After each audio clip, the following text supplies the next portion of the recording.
I'll tell you, easy way to lose a lot of money in this business. So we'll get like $1 million, $2 million lot under contract and we'll do like 50,000 hard. Like, hey, this deal doesn't work out. Seller keeps our 50 grand. Seems like simple enough. You get 100 acres, get it surveyed off, cut it into 10-acre lots, boom, make a bunch of money, right? Not always. When we get these properties under contract, we get like 3 months, 6 months, a year and a half to close. So if the seller's very adamant, like, no, I want my money in 3 months or 4 months or whatever, and you take the bait, that's how deals blow up if they don't give you enough time. So we've learned now is that, hey, we just know that if we're going to do this $2 million ranch, we need every bit of 6 months, 9 months, and we're not going to negotiate anymore because we know what happened.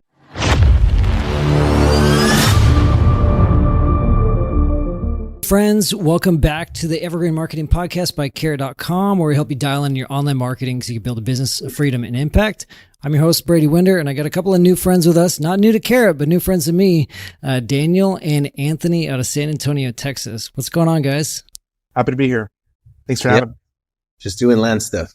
Just doing land stuff. We're talking about land today. So we were just talking before the podcast and I was like, hey, what's most interesting? What's resonating with people? And you guys have mentioned how like you're making land cash flow. And I think it's funny because like a lot of investors that talk to you, they're throwing away land leads or they just ignore them. They let them sit in the back end of their Carrot account. Mm-hmm. And people are throwing away land leads all the time because they see they're not worth the time or they don't know what to do with it. They don't know how to make it cash flow. You guys are on track to do $10 million in land deals this year. That's correct? Absolutely.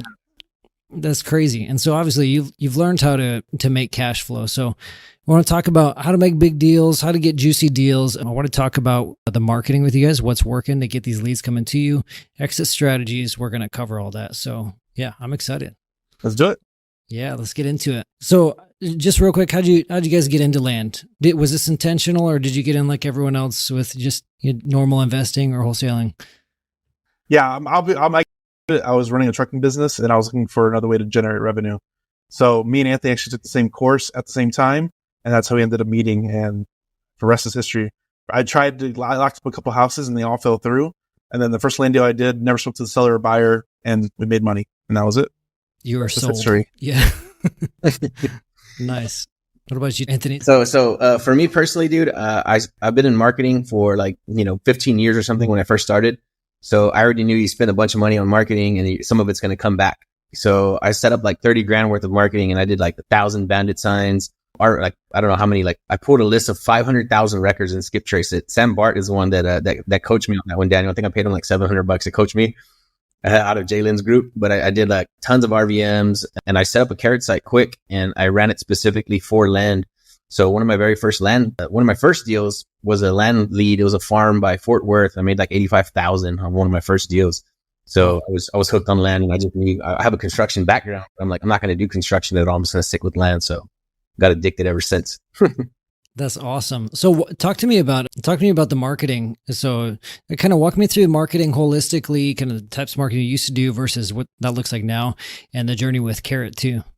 So growing up, man, my dad had a construction company, right? So it was either feast or famine, like literally, like we were doing amazing or we had nothing at all, like about to turn it off. So I'm always like knocking doors, sending mailers, like cold calling, like I'm just doing marketing like to survive, right? Not as a business model. So I did that for years and years and years. And I was doing like, $1 million, 500,000 commercial roofs. So I was doing big construction projects. I started my land business as a side hustle right after watching enough YouTube videos and getting enough courage to go into real estate. Had never been to a closing before, had never owned anything in real estate before. And like I said, I was watching YouTube videos trying to figure the game out. And I think it was somebody that was on the Carrot podcast saying they were using Carrot for land specifically. So I knew I was going to use that as one of my like arrows in my quiver to get into real estate. So I set up a Carrot site and I ran some Google traffic to it along with everything else that I was doing. Like I said, and so I got a really good win off of Carrot early in the land space. And we did that. Wanted to create a mastermind around land, like going specifically after larger land tracts. Mm-hmm. And we created a white labeled CRM on Go High Level to help establish our HiveMind brand. And we started teaching people about RVMs and texting, mass texting, that kind of stuff. Mm-hmm. So our lead flow became so tremendous from the community. Like I didn't have time to even manage the Carrot leads. Like the leads are still coming in hand over fist, but like, I'm like, dude, I'm so focused on this over here. I'm just going to go ahead and shut Carrot down. Like I kind of didn't need it, right? Because we have overwhelming lead flow. And then now where our business is, all of our leads are coming from the community. And my oldest daughter started asking me questions about getting into real estate. And I'm like, man, I know exactly how to get her deals. I know exactly how to get her leads. So we set up a Carrot site specifically for her about 3 or 4 months ago. And she's about to have her first closing, about to get her third contract. So I know it works. We believe in it. Long time believers. And like I said, it worked 5 years ago and it works today exactly the same.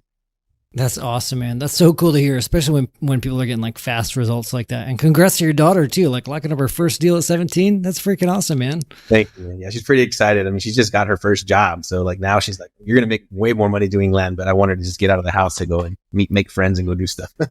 Yeah. So I'm curious. I want to dial in on this for a second. You said you were like overwhelmed by leads, which most people are listening to this like, oh my gosh, like I want that problem, you know?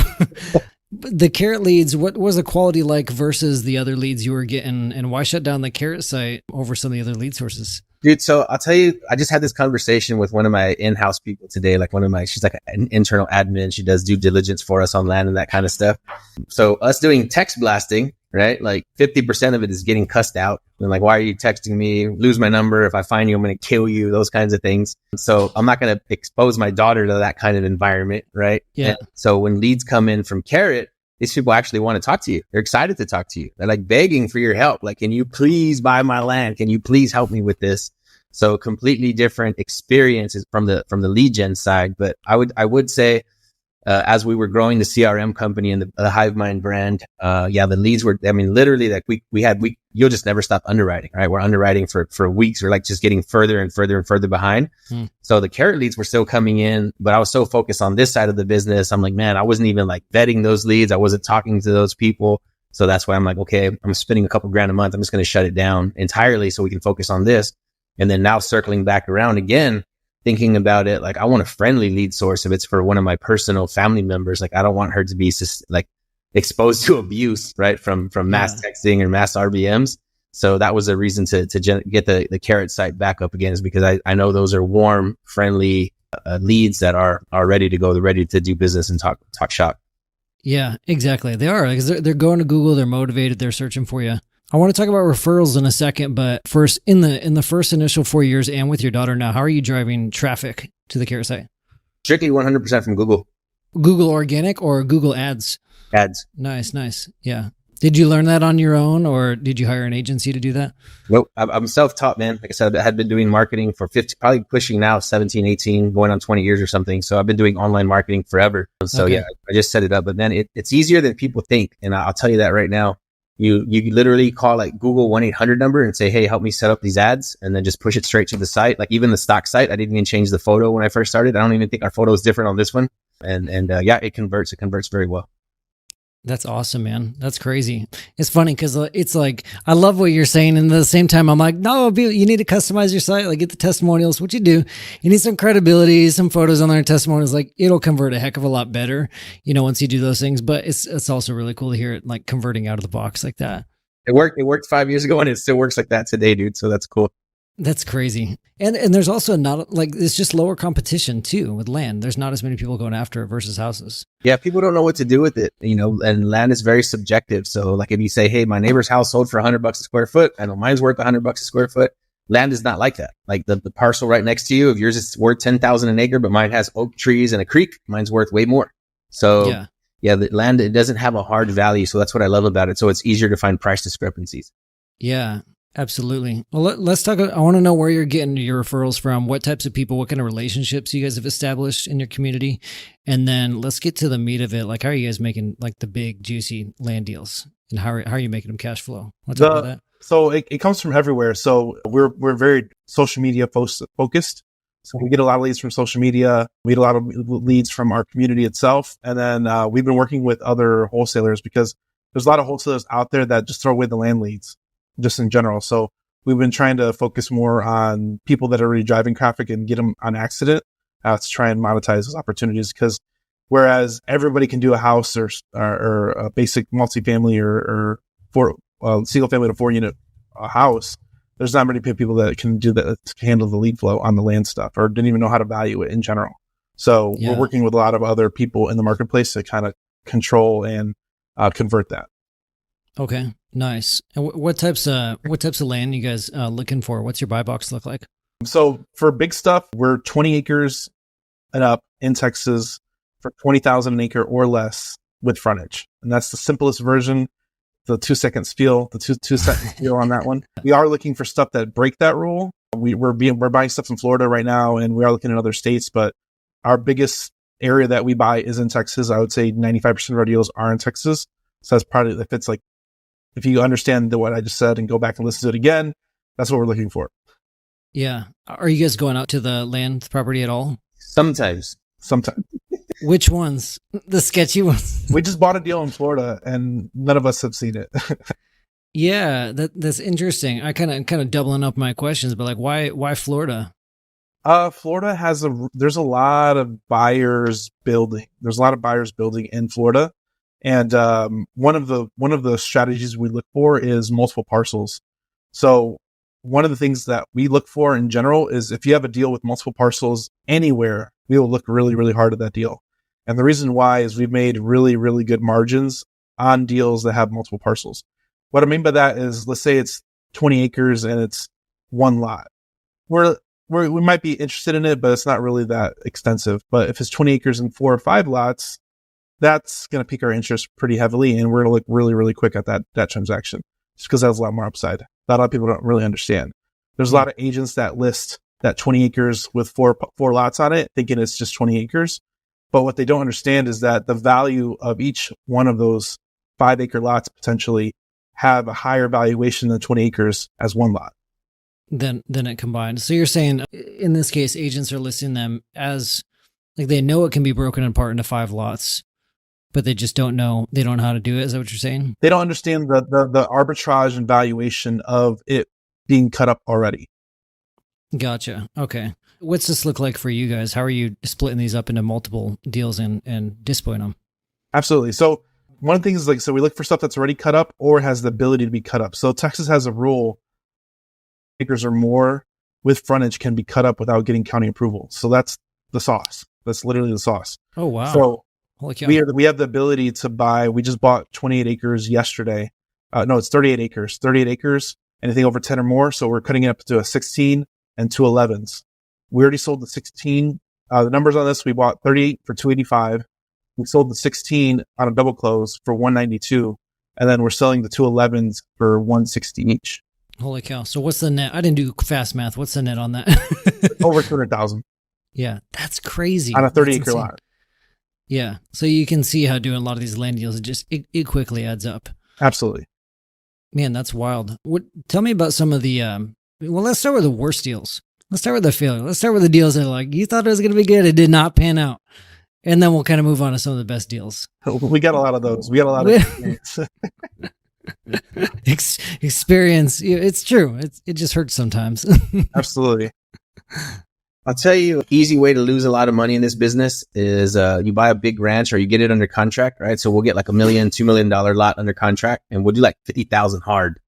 Like, hey, this deal doesn't work out. Seller keeps our 50 grand. So we've had a couple of those pop and we still do it. We continue to do it, right? We just did one like 2 weeks ago. So that's a good way to lose money on it. If you don't know exactly what you're doing, it seems like simple enough. You get 100 acres, get it surveyed off, cut it into 10-acre lots, boom, make a bunch of money, right? Not always. So the way that you can lose money in this business is by getting too short of timeline. So when we get these properties under contract, we get like 3 months, 6 months, a year and a half to close. So if the seller's very adamant, like, no, I want my money in 3 months or 4 months or whatever, and you take the bait, then that's how deals blow up if they don't give you enough time. So we've learned now is that, hey, we just know that if we're going to do this $2 million ranch, we need every bit of 6 months, 9 months, and we're not going to negotiate anymore because we know what happens when the sellers try to restrict your timelines. And some sellers are really cool. You're like, hey, we're coming up on our closing date. We're going to need another 30 days or 60 days, just FYI. And then sometimes they're just like hard no. Nope, if you don't close, I'm just keeping your 50 grand. So now we'll have it in the beginning. We'll negotiate our extensions and everything up front. So that way, by the time, if we do need an extension, it's already been predetermined and agreed on paper. So that's a really quick way to lose a lot of money in this business if you don't have those upfront agreements, because the bigger the land deal, the more time you're going to need on it. Like I said, like right now we have a $5 million property under contract. We got 2 years to close, right? So yeah, it's just something that you need to think about. The bigger the deal is, the more time you're going to have to negotiate on it. We'll have wholesalers send us a deal Like, hey, this guy wants $3.5 million. He wants to close in 14 days. Like, ain't gonna happen, pops. Doesn't work like that. Yeah.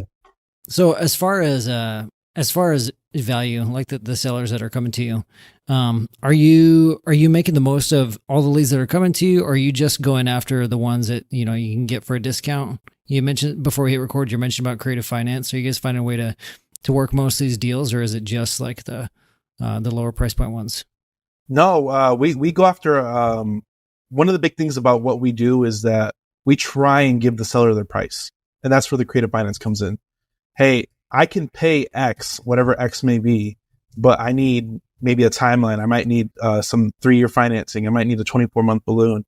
I might need something, but I will give you whatever you're asking for. So most of the time, on especially high price properties, they get lowballed all the time. That's just, if they even get an offer, they're getting lowballed. It's just the nature of the business. So we come in and we're like, hey, I'll pay your price. Hell, I'll even pay you overprice what you're asking, but it's going to be on favorable terms for us. So we really put our creative finance hat on larger parcels just because they don't need the cash. A lot of our sellers are millionaires and they don't need the cash. Yeah. Interesting. Who are you typically displaying these to? Individual end users. Every property we contract goes to an individual end user. We do not have a buyer's list. We find a buyer for every property that we contract. We have 0 buyers list, bro. There's 0. Zero. Really? Yeah. Been that way for 5 years. Yeah. I don't know if you don't hear that every day. No, we're very unique. So where a lot of people in the marketplace, they market for sellers because sellers are in abundant and everybody's finding for the same deal. We have the opposite problem. We have to find individual buyers for our transactions just because land is liquid as it is. And especially if you go into higher price points, there's less buyers that even operate at that level. So we have to do marketing for buyers to buy our property. And that's where our specific niche comes in. Yeah. So we do marketing to find the sellers. And then on the backside, we do marketing to find the buyers. So it's like the perfect marriage.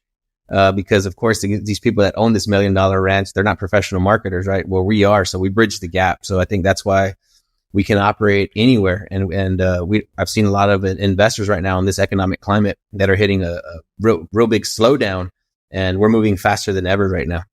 Yeah. Okay. So are you guys listing these, like talking to general contractors? Who's go into detail on like who's the end user here? Our avatar. Okay. So our avatar, they're all the above. So you have investors that will just buy and sit on it. There's a whole category of land buyers they're called land bankers. They literally buy in the path of progress and they just sit and wait.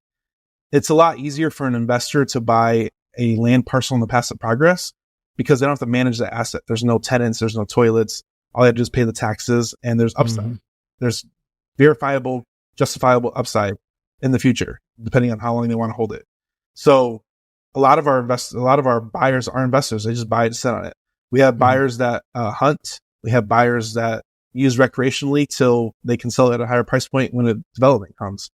We have buyers that are contractors. We have buyers that are they're like that. There's a big trend towards family compounds. There's family compound buyers. So a lot of these buyers, I did not know that. That's the first I've heard of that, like trend towards family compounds. We're selling a property right now, and this is hot off the presses. We contracted 100 acres with a house for $1 million with a student of ours. A agent came in and is bringing in a whole packet of family compound buyers to buy that whole tract. This will be our fastest transaction as it looks right now, but essentially $1 million purchase price, and we're selling for 1.6 probably in under 90 days.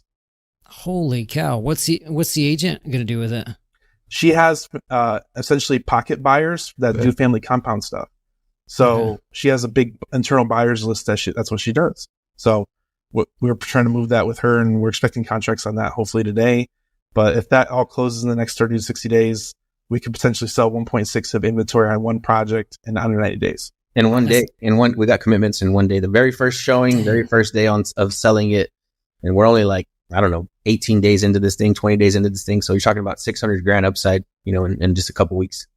Yeah, that's super niche. These family compounds, is it the last thing I'll ask about this, and we'll move on to the other stuff. But are these like all in the same family or different? Like this is me and my buddy. I'm like, hey, we can save some money, build on the same land, or is it like one extended family? I think it's kind of like you go to like Little Italy or Chinatown, and there's okay. people. I think it's more of like that. It's people of the same race and belief kind of moving in together. Not that it's a cult or anything like that. But. Yeah, it makes sense. Hey, times are getting hard. Things are getting more expensive, man. Interesting. Huh. Okay, so I'm curious, what kind of messaging are you guys doing on the land seller side? What's kind of your messaging position that's working for you? What goes the best is I will seller finance. I will say, are you being sarcastic or for real? Oh, that's serious. Oh, really? Okay. So the land marketplace, this is why it's very niche. There's no financing. With houses, you have all these different type of loan products, whether you build, whether you buy Fannie Freddie, whether you're FHA, like all these different types. You can get a hard money loan pretty easily. Like there's all these different types of loan products. With land, they're not there. So one of our biggest ways that we create inventory and seller inventory is through seller financing. Yeah. So we create mortgages against all of these properties, and that's one of our that's one of our biggest pushing points is that we seller finance. Nice. I just had to ask, and I said, "Are you serious?" Not because it was unbelievable, but just because like a lot of people just run with the same core message of like we'll buy your land fast, we'll buy your land fast for cash.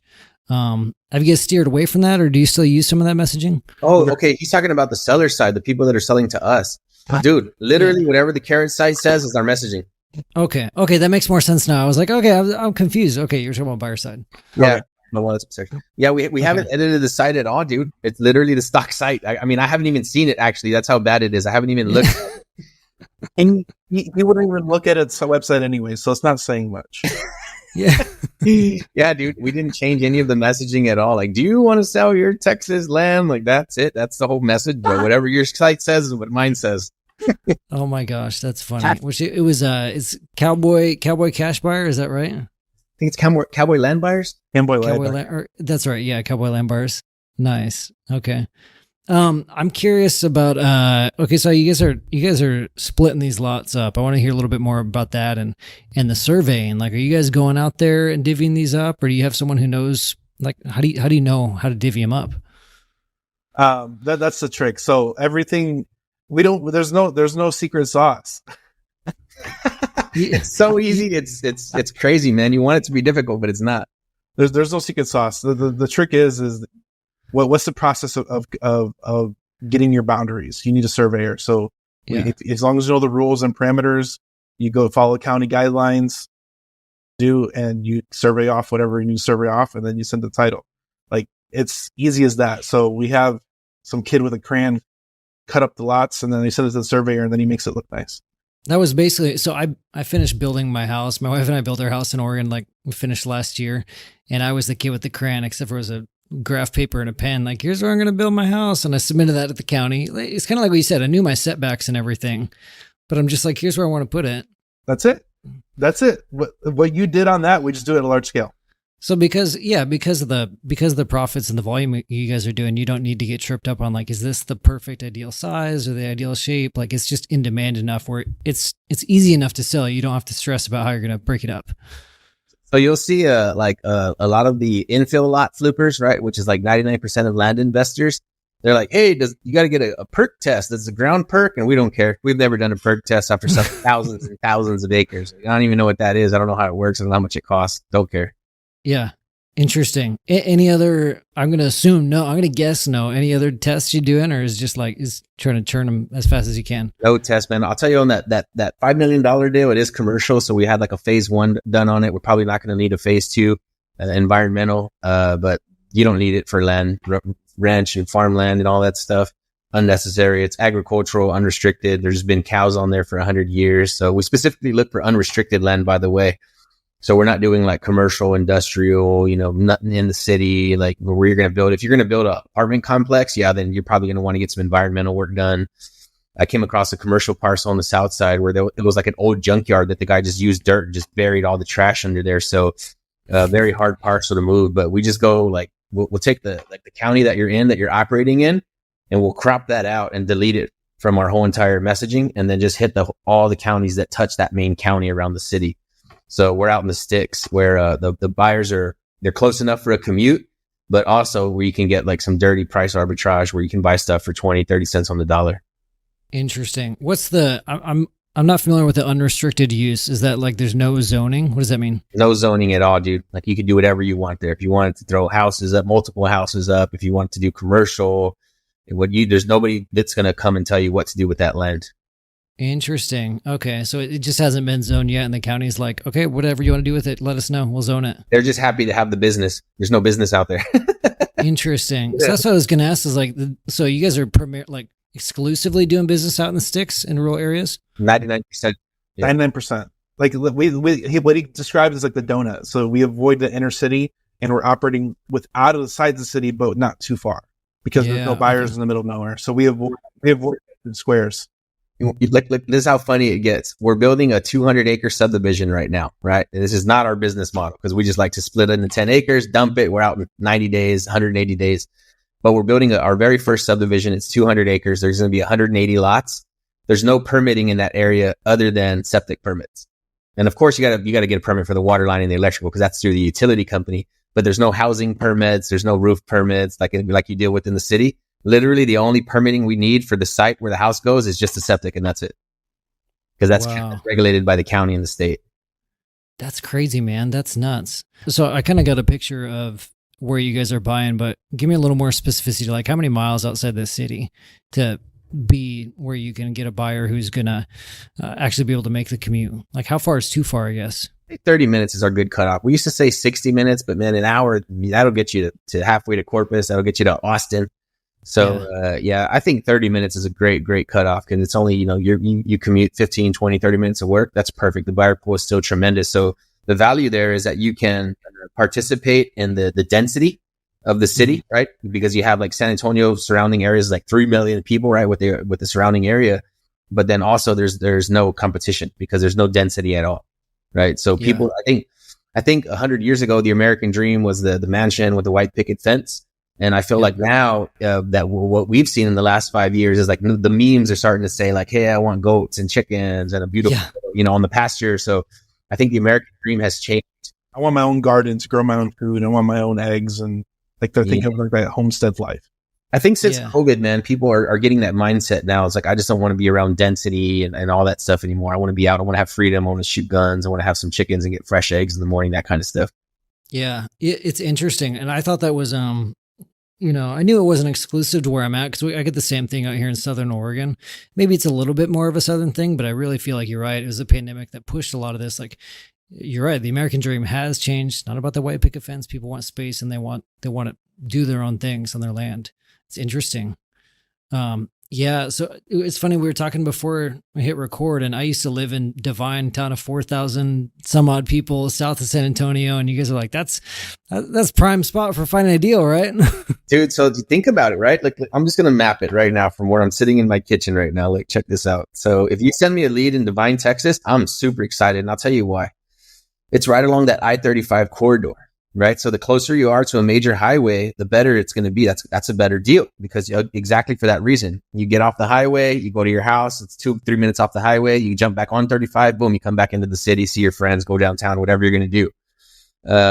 But I'm literally right now, I'm an hour and 7 minutes from Divine. Okay. I'm on the north side, Stone Oak, right in North San Antonio. But just to speak to like how close you are, even from downtown San Antonio, I'm going to measure it. Let's see here to Divine, Texas. Just Lido's blowing up. I mean, thousands of houses going up in Lido, if you can believe that. So 28 miles from downtown.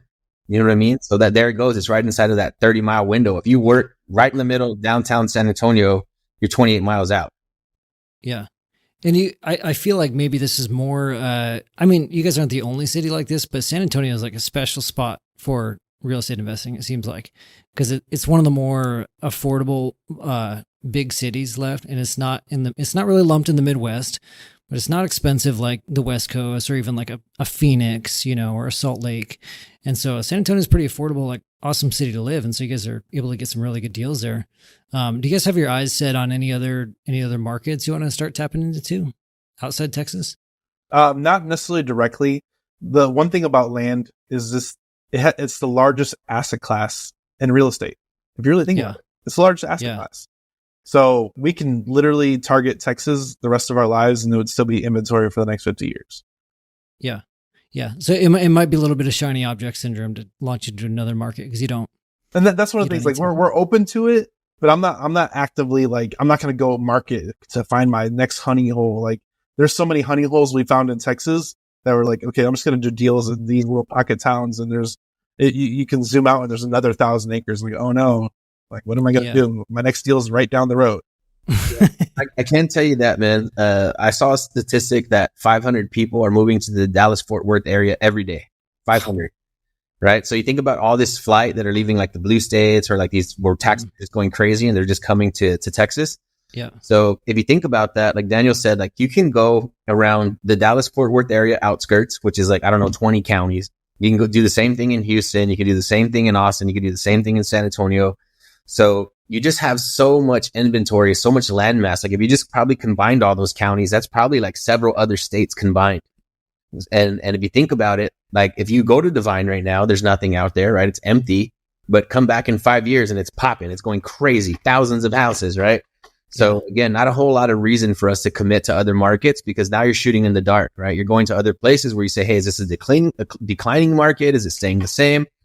But if you're in Texas, 100% chance that you're going to be in the path of growth if you're close to any major city. But right now, just because our community has grown so large, we have people in Canada, Australia, Africa, like we have people like Belgium trying to get in here from everywhere. Really? So we have recently just started saying that we would look at any red state, right? Because just less bureaucracy, less red tape, that kind of stuff. So any red state that is growing close to a city of like 500,000 to 1 million or more, I think is fair game. But we're not going to actively start looking outside of Texas just because it's so valuable here. But if anybody else is watching this and they want to know what markets to open up, I would say follow that line of progress and we would be open to just looking at those and seeing if there's any opportunities there. Yeah. Okay. So you guys doing a lot of JV deals with students, people in your community? 100%. 100%. Yeah. So we can give an assignment fee. We can JV with somebody. You know, we do a lot of capital raising. So that's another thing I think that holds people back from going after giant land tracts. Is again, like you need a 50,000, 100,000, 200,000 in earnest money. So it's not a game that's easily like readily for the take in for like the massive wholesalers can come and take the game over. Yeah. So yeah, we do a lot of JV with our students because again, they lock up a $2 million farm and they need 200K for a down payment or for earnest money. Then we'll go out and raise the capital for them to complete that transaction and negotiate with them and for them. So it's a perfect business model, the perfect synergy.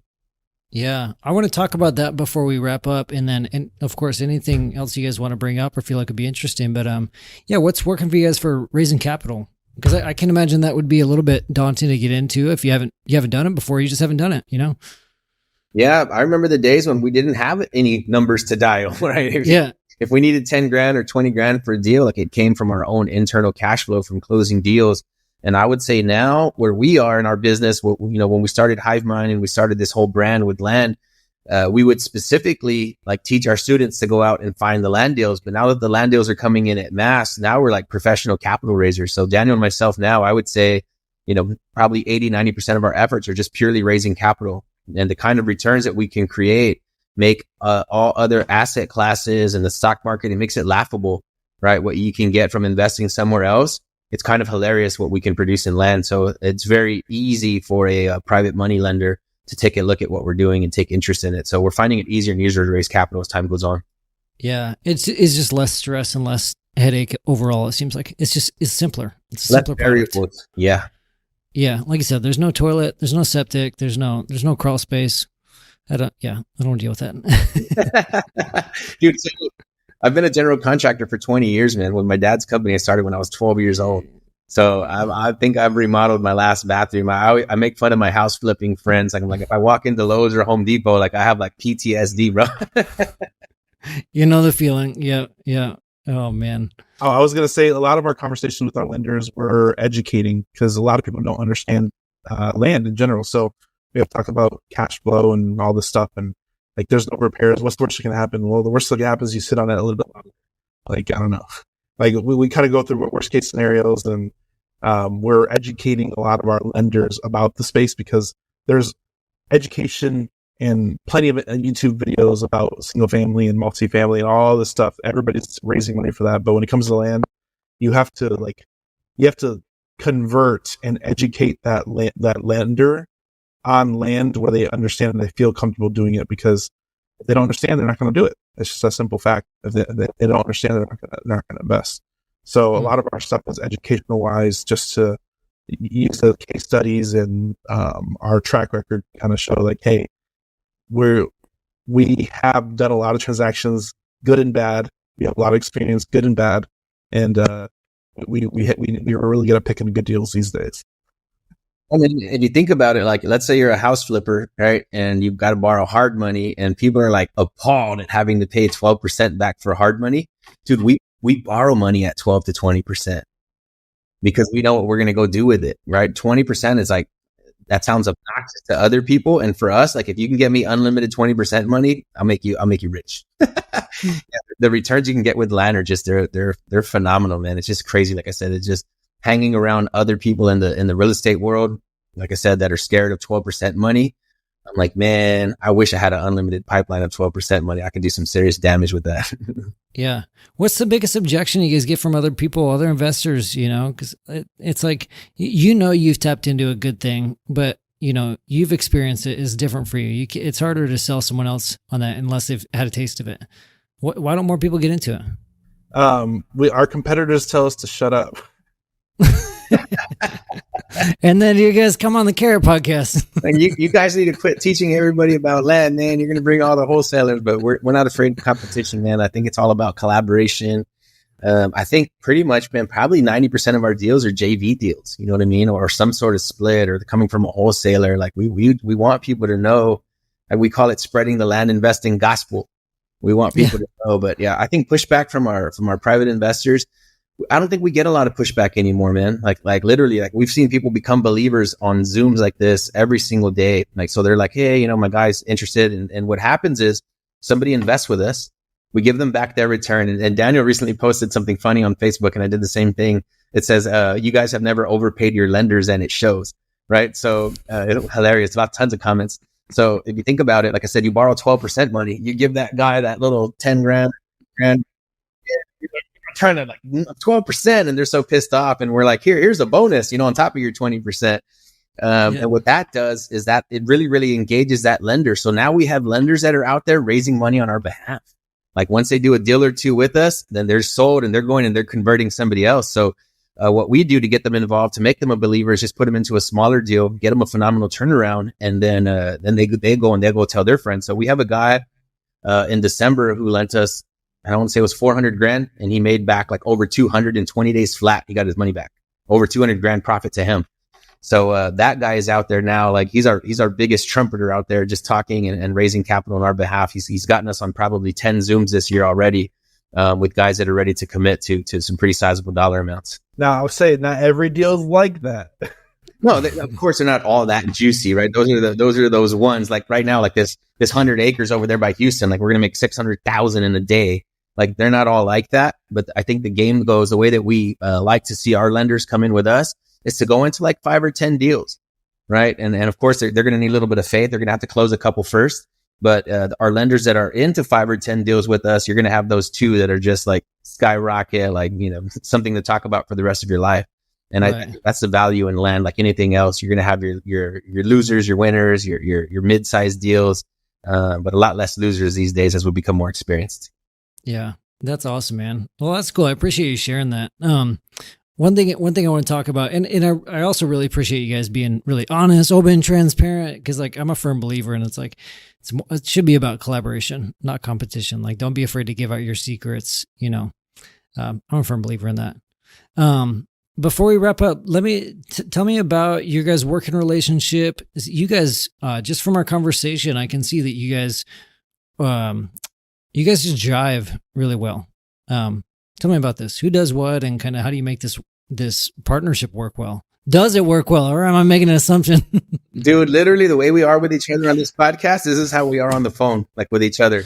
Literally this morning, like I was telling Daniel last night, he was like, I appreciate you so much for what you do. I know I don't tell you enough. You just makes me so proud, man. He's about 10 years, younger than me. So I'm the senior business person.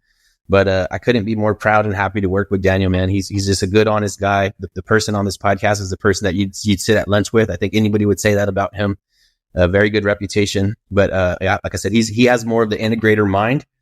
So I'll be like, hey, I need this website that does this and this and this. And then it's just up and running like in an hour. And that's something that would have taken me weeks to hire somebody and think about it and plan and all this stuff. So he has a special gift to like bring things to fruition immediately. And that's something that I do not possess. I'm never going to try to compete with that. So I think we have that perfect synergy where I'm on the front kind of hammering and imagining new things and imagining new build outs, new structures of things. And then he's a genius in that regard of being an integrator. And he's also a visionary, but as far as like an integrator side, he's just world class, man. So we're never stepping on each other's toes. Like we don't have the same ideas or the same strategies in mind. Like he brings something new to the table, and then I'll build on top of that. He'll build on top of that. So I think it's the most perfect union I've ever seen in business, honestly. What I'll say to this is, I think a lot of people struggle with partners is because there's not enough margin for partners. Everybody's fighting over the little profit margin that's out there, and it creates conflict. I think and the answer to this is, I think you need a bigger mission and a bigger goals to bring on partners. And when you have a bigger mission and bigger goal, you can afford to pay and afford to distribute that wealth amongst everybody that's helping you with that mission, because there's a lot more at stake. You know, if we were struggling to do $100,000 a year, it'd be really hard to keep anybody around, you know? So it's a different business when you have the capability to keep around people and people to work for equity. Yeah. What's your guys' mission? Because I feel like this is something we talk about a lot, but we don't hear it talked about enough in our space. Like what gets you guys out of bed every morning to run this business? There's a lot of missions. It depends on how many levels you want to get. How deep do you want to go? And how deep you want to go. So take me down to the core, and we start back from there. Okay, so I'll mention a few, and Anthony could probably mention a few on top of this. Yeah. The main thing is that us as land investors, we drive housing in our own little way, because we provide inventory to the marketplace that builders come and build. A lot of our properties that we sold in the last 3 years, we can go back to that property and there's houses now. There's projects, there's new development happening behind our wake. One of the biggest things that we do is we go after large properties that people can't afford, and we make it affordable by cutting it up. So one of the main drivers is we're our own little seedling of driving affordable housing, even to the point where now we're doing mobile homes and more doing housing tracks. We're now venturing into that affordable housing, right? Number two is just providing affordability to the real estate market. A lot of our buyers are immigrants. They can't apply for a loan. They might not have the ability to, but they want the American dream. A lot of our buyers are maybe W-2 worker or 1099 workers, where they make income through business and other distributions where they can't get a loan. So there's a whole marketplace of potential buyers that need financing that they're just not serviced by the marketplace. So, and then Anthony, I think you probably mentioned two more. Go ahead, Anthony. Go ahead. I don't want to go too far into the future now. I would say, man, for one, of me personally, and I get really, really passionate about this. Like if you hear me talk, like we're at a dinner table, I'm going to go crazy. But I just feel spill it. What's the end game, man? People want to know, like, what's the big crazy vision? All right, I'm gonna go all the way into the future. So, man, I feel, first of all, I have a chip on my shoulder because we grew up dirt poor, man. Like we had to go live with my aunt one time, we had to go live with my uncle one time, and we're not in the guest bedroom. Like we're sleeping on the living room floor, right, at both places. So I feel like land has been consolidated, generations ago. Like some of these old farmers have thousands and thousands and thousands of acres. And like, why didn't my dad get an acre or a half acre or 5 acres for us to thrive on?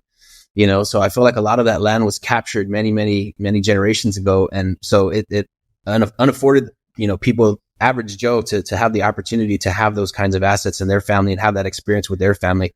So for one, that makes me furious, right? Because I was on the receiving end of that poverty when somebody has consolidated large amounts of assets like that. So to be able to go in and bust up these, these big giant tracts of land and get smaller land tracts to somebody and change their life, to see somebody with their kids buy that land to fulfill their dream. Like we're doing it every single day. It never gets old. It never gets tiring. And you never run out of energy doing something like this. Yeah. So that's stage one, right? You're the Robin Hood of land. Dude, I swear, man, I'm telling you right now, that's like really what really drives me, man. I feel like we're playing a game. We have been asked to stop, right? To calm down on the messaging, and we're not, that just gives me more fuel to go faster. Yeah. So we are doing that, right? So that's stage one. I think stage two is like affordable housing for people, you know, that real big on that. Yeah. Somebody that might otherwise not have anywhere to go. So I want to buy these old office buildings that are going out, like these big high-rise buildings that are going to become abandoned here in the next few years. And we would like to convert those into affordable housing. So we're start a charity doing that. So that's something we're already looking for. We're already looking at spaces. We're looking for those types of opportunities. We're going to have a lot of taxes that we need to offset. So we're going to be able to set those projects up. And then globally, we have some ambitions where just like setting up different types of utilities around the planet. So like infrastructure, sewers, housing, other places where they can't have it. And this started maybe 10 years ago. I was doing marketing for a solar company called Power. And I had put on ad on Craigslist that said like, hey, free solar panels. So we can like try to get people to call us, and then we'll give them the pitch and all that to try to put panels on them. And a guy called me from Mexico, man. And he's like, dude, I really need those panels. My village doesn't have any electricity at all. Can you please help us? And I started crying, man. I was like, it really touched me. Like, man, we have so much here. We have so much that we take for granted. And now there's all these other places around the planet that don't even have their basic, you know, bare necessities. So I would love to think that HiveMind one day is going to be able to wrap around the planet and provide infrastructure and housing around the globe. So it's my plan to die broke. I want the cash to go as far and as fast as possible. I already told my kids that they're not getting an inheritance, so they need to fight for whatever they're going to have when I die. I don't want them to be little, rich, spoiled, entitled kids. They're going to have to fight for their own stuff because I'm going to give all my money away. One thing I'll add to this, what he did not mention, because I was hoping he'd mention it, is protection of resources. There's a lot of foreign entities trying to buy up American land because it's still a great investment. And we're trying to defend against that. And us as little HiveMind buying up big tracts of land is our menial defense to defend that. There's a lot of like industrial people from Saudi Arabia and Dubai growing alfalfa, which sucks up a lot of water out of our aquifers that they're trying to buy up land in Texas. I had no idea. Wow. Yeah, we have a podcast called The Water Wars. So these foreign entities are farming here, growing their resources here, sucking all of our water out of the ground while all of our lakes and aquifers are going hollow, and they're shipping all that stuff back over there overseas. And we're just standing here watching it happen, like if we're never going to run out of water. So I think the final wars on the planet are going to be over water. Money, gold, all that stuff's going to become irrelevant. Houses, mini storages, it's all going to mean nothing. So we're fighting a proxy war right now for water. Yeah, it's a Mad Max issue in real life. Holy cow, that's crazy. People are asleep at the wheel, bro. People are asleep at the wheel, and I think the HiveMind is the only pushback that I've ever seen or heard of to that. So we're going really hard in that direction too, is trying to protect American land and protect our water resources. Yeah, that's awesome, man. Like, you got to have a big mission to fuel you. And like, I'm preaching to the choir. You guys know this, but for anyone listening, I hope that part sinks in. If it didn't, hit rewind, go back, because like the reason this whole conversation was able to happen, the reason you guys are on track to do about 10 million of land this year is because of that. Without the mission fueling you, without the big audacious vision, you're not going to do any of that, because you got to be motivated to get up and do the work every day. The making $1 can only get you so far, you know? And that's why I wanted to hunt for that in our conversation, because I had an itch. I'm like, no, there's something deeper here. There's something driving them. So I appreciate you sharing that with everyone for context. Dude, thank you for bringing it up, man. Yeah, like I said, if we had a chance to sit at dinner and talk a little bit over a glass of wine, like I'll go deep. I'll go real deep. I'll go deeper than that. Yeah, but we're really passionate about it. It's not a facade. You know, it's not like these goals like, oh, I feel passionate about the environment. None of that stuff. Like we're really like we're fighting a war that nobody knows is going on, and we're not going to go to sleep quietly. We're going to continue to raise the army. We're going to continue to raise the numbers, raise the volume, and we're never going to stop until we have to leave this planet. I appreciate that. That's awesome, man. That's cool. That's so cool. Where can where can people find you?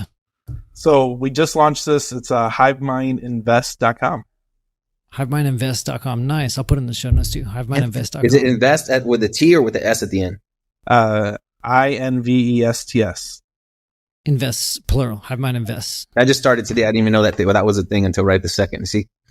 Nice. Awesome. You guys are working well as a team. Not sarcastic. I mean, you're executing fast. Yeah. Sweet. All right. Well, thank you guys for having this conversation. I appreciate it. Thank you again for being real, authentic. It's really cool to see what you guys are doing. Thanks for being care advocates. It's really cool to see you guys getting results. And yeah, enjoyed the conversation, man. Hey, shout out to Carlos Zamora, man. I love that guy, dude. Yeah, he's a really good guy. So I'm glad he put us together. This was one of my favorite podcasts ever, dude. So thank you. We love Carlos. He's awesome, man. Carlos on the care team. Shout out to you, man. All right. Well, thank you everyone for listening. Hope you enjoyed this. If you did, please leave us a review on Apple Podcasts. Share it up with a friend. If you think someone else is going to get value out of it, just share it with someone. And we will see y'all in a couple weeks.